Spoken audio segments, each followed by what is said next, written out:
सभी का बहुत बहुत स्वागत है आयुर्वेद पर आधारित हमारे इस बेहद खास कार्यक्रम स्वस्थ विचार में। मैं हूं आपके साथ आपका साथी विकास। दर्शकों, स्वस्थ विचार एक ऐसा कार्यक्रम है जिसमें आपको कुछ ऐसी जानकारी दी जाती है जो आपके जीवन में बहुत काम आती है, क्योंकि हमारा शरीर जब तक काम कर रहा है तब तक ही हम उसके यानी हमारा जीवन तभी तक ही अच्छा है जब तक हमारा शरीर अच्छे से काम कर रहा है।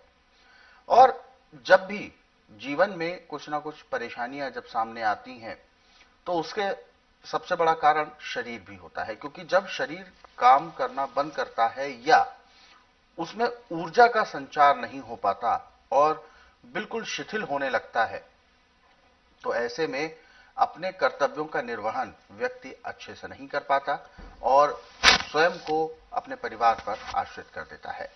लेकिन जो भी रोगी या जो भी लोग इस कार्यक्रम से जुड़ते हैं, जो भी दर्शक इस कार्यक्रम से जुड़ते हैं, आप सभी के लिए यही हम एक संदेश भी देते हैं इस कार्यक्रम के माध्यम से कि अपने आप को यदि आप निरोगी बनाए रखेंगे तो यकीन माने ताउम्र आपके साथ ऊर्जा, आपका शरीर में ऊर्जा बनी रहेगी और आपके शरीर की जो है आयु भी लंबी होगी।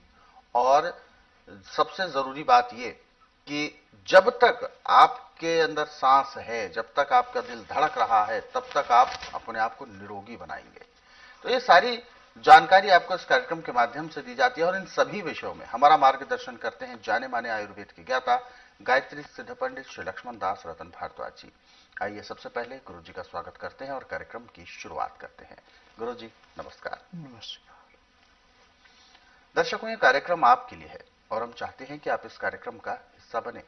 यदि आपके साथ किसी भी तरह का रोग है, कोई शारीरिक कष्ट है, तो आप इस कार्यक्रम से सीधे जुड़ सकते हैं। फोन उठाएं, हमें कॉल करें या आप हमें व्हाट्सएप के जरिए भी अपना संदेश भेज सकते हैं। व्हाट्सएप मैसेज में लिखना है अपना नाम, उम्र, कहां से बात कर रहे हैं और पूरा सवाल हमें लिखकर भेजें ताकि आपका सवाल लिया जा सके और आपको मार्गदर्शन प्राप्त हो सके। आगे बढ़ते हैं और शुरू करते हैं आज के मुख्य विषय पर चर्चा। गुरु जी, आज के इस अंक में हम बात करेंगे ऐसे रोगियों के बारे में जिनकी शिकायत रहती है कि हमारा शरीर कमजोर बहुत है, दुबला शरीर है। बहुत सारे लोगों का तो एक व्यंग भी रहता है कि हड्डियों का ढांचा जा रहा है, तो ये एक आम चीज हो जाती है। शरीर का कमजोर होना किस तरफ इशारा करता है? क्या वो बचपन से ही कोई रोग पनप रहा होता है या बाद में कुछ होता है? क्या है इसके पीछे आपका दृष्टिकोण? देखिए, जब आप जीव को स्वाद देते हैं तो लीवर उसको बर्दाश्त नहीं करता जी। लीवर पे या तो चिकनार जम जाएगी या लीवर फैल जाएगा या लीवर सिकुड़ जाएगा। फिर खाया पिया जो पूरा पचता नहीं है, जितना खून बढ़ना उतना बनता नहीं है, तो दुबला पलट तो रहेगा ही रहेगा जी। अब मोटापे को घटाने के लिए तो नींबू है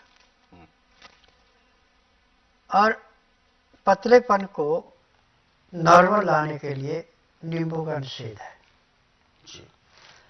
अब नींबू की जगह आप 2 केले लीजिए पके हुए, 2 केले खा के ऊपर से 250 ग्राम से लेके आधा किलो तक भी आप दूध पी सकते हैं, गाय का या बकरी का, भैंस का दूध नहीं, या फिर सोयाबीन का बना लें। 3 महीने में जितने इंच आपकी लंबाई उतने किलो वजन पूरा हो जाएगा, ना उससे कम आएगा ना उससे ऊपर जाएगा। जब आपका शरीर नॉर्मल हो गया, फिर आप नॉर्मल खाना खाइए, उसमें आप नींबू का प्रयोग कर सकते हैं। पानी जब भी पिए आप हल्का गर्म पानी पिए, उसमें नींबू का रस मिला के पीते हैं तो जिंदगी में कोई रोग होता ही नहीं। ये सबसे बड़ी दवाई है जी। और नींबू एक ऐसा फल है कि जो पैदा से बच्चे से लेके और आखिरी सांस लेने वाले तक पूर्ण रूप से काम करता है। उदाहरण के तौर पे आपको रात को खांसी बहुत भयंकर आ रही है, आपने सारे उपाय किए, खांसी बंद नहीं हो रही, आप एक नींबू काट करके उस पर काला नमक या सिंधा नमक, काली मिर्च पीस के मिला के बीज निकालने के बाद उसको हल्का सा गर्म करें, चूसने में आधा घंटा लगाए। आप सारी रात ऐसे सोएंगे जैसे एक व्यापारी अपने पशुओं को बेच के नफिक्रा होकर सोता है, ऐसे भयंकर नींद आती है। ये भी नींबू के अंदर गुण है। और इतना काम नहीं कर सकते, गर्म पानी में नींबू पिएंगे तो भी आपको खांसी नहीं आएगी। ये भी इसका प्रभाव है। परंतु खान पान पे ध्यान रखना कि छना हुआ आटा, धुली हुई दालें, छिली हुई सब्जी, इनका यदि आप प्रयोग करते हैं तो फिर आपका शरीर दुबला पतला हो जाएगा।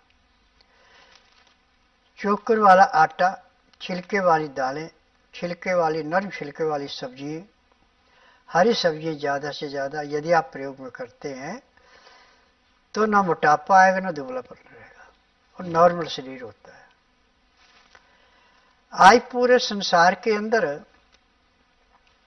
अब इस बात को तो साइंस भी मान गई कि आयुर्वेद के जो नुस्खे हैं, आयुर्वेद के जो उपचार है, वो परमानेंट रोग को काटने के हैं। और हमारे पास जो एलोपैथिक में वो सिर्फ रोग को दबाते हैं, किसी रोग को काटने के नहीं है। ये डॉक्टरों ने मान लिया, साइंटिस्टों ने भी मान लिया। और साइंटिस्टों ने अब ये बात कह दी कि आयुर्वेद जो कार्य कर सकता है वो एलोपैथिक नहीं कर सकती। जी, ये सबसे बड़ी बात है। हाँ जी। दर्शकों, ये जरूरी है हम सभी के लिए जानना कि आखिर शरीर एकाएक कमजोर होने क्यों लगता है। जैसा कि गुरुजी ने बताया, बहुत सारी चीजें ऐसी हैं खाद्यों में जो हम खाते हैं जो कि कृत्रिम रूप से बनी होती हैं या उनको बहुत ज्यादा मसालेदार तरीके से बनाया होता है, जिसे अक्सर लजीज व्यंजन कहा जाता है। ऐसे व्यंजनों में स्वाद तो हो सकता है, लेकिन वह शरीर के अंदर जाकर ठीक प्रकार से पच नहीं पाते हैं या पचने में बहुत ज्यादा समय लगाते हैं।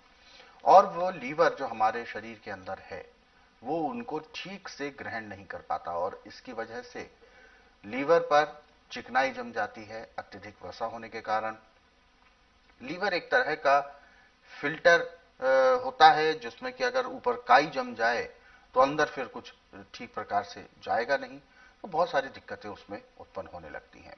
तो इसीलिए गुरुजी ने बताया कि यदि हमारा खान पान अच्छा है, यदि हम बहुत अच्छा नियम के साथ खान पान करते हैं, तो हमें कमजोरी जैसी कोई भी चीज होगी ही नहीं। ऊर्जा की कमी होना ही कमजोरी की सबसे पहली निशानी होती है। तो ऐसे में क्या कुछ करना है आपको भली भांति से बताया भी गया है। केले का और नींबू का कैसे उपयोग करना है, इसको आप करें, यकीनन आपको बहुत लाभ होगा। ऐसे बहुत सारे नुस्खे हैं, बहुत सारे उपचार हैं जिनको आप स्वस्थ विचार पुस्तकों के जरिए भी पढ़ सकते हैं और इन पुस्तकों को अपने घर पर कोरियर या डाक के माध्यम से आप मंगवा सकते हैं।